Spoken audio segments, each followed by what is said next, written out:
Bonjour, on se retrouve pour le consensus de juillet.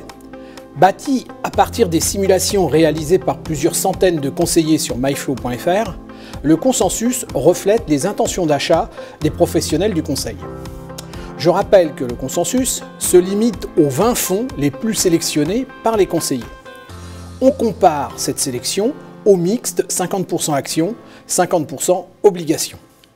Sur le mois de juillet, le CAC recule de 5,8%, le DAX de 7%, les valeurs américaines sont en recul également, mais seulement de 2,6%.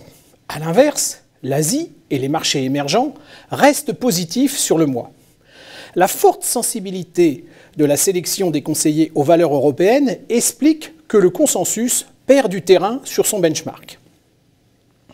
Le consensus affiche donc une performance de moins 0,67% sur le mois de juillet. Quant à son benchmark, sa progression est légèrement supérieure à 1,26%.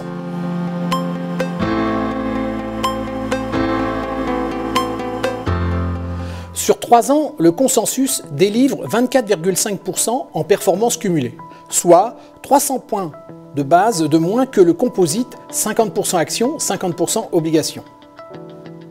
Quant à la volatilité, en glissement sur un pas de 52 semaines, elle est stable autour de 5,5%. Passons maintenant à la composition du consensus.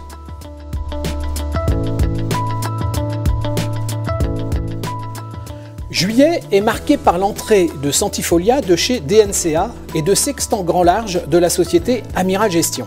Centifolia remplace DNCA Value Europe qui sort du top 20. Plus étonnant est la sortie de Carmignac Investissement qui avait signé la meilleure performance le mois dernier. Les pondérations sont à la hausse pour Arty, Carmignac Patrimoine, H2O Multibond et DNCA Évolutif. A l'inverse, en haut du classement, les fonds prudents tels que Eurose et MNG reculent respectivement de 0,9% et de 0,3%.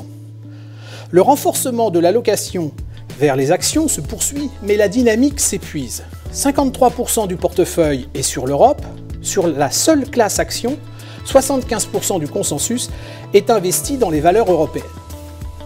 Regardons maintenant les performances. Ce mois-ci, 7 fonds sur les 20 délivrent des performances positives.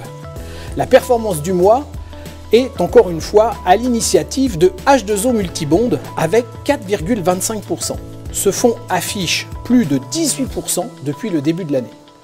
Après sa belle performance du mois dernier, Carmignac Patrimoine confirme en juillet avec presque 1% sur le mois. A l'inverse, Agressor et Centifolia signent les plus mauvaises performances du mois, avec respectivement 3,45% et 3,55%. Depuis le début de l'année, tous les fonds de la sélection affichent une performance positive avec une moyenne de 4,64%. Voilà ce qu'on pouvait dire sur le consensus à fin juillet. Je vous souhaite de bonnes vacances et vous donne rendez-vous le mois prochain pour suivre et comprendre l'évolution du consensus des conseillers.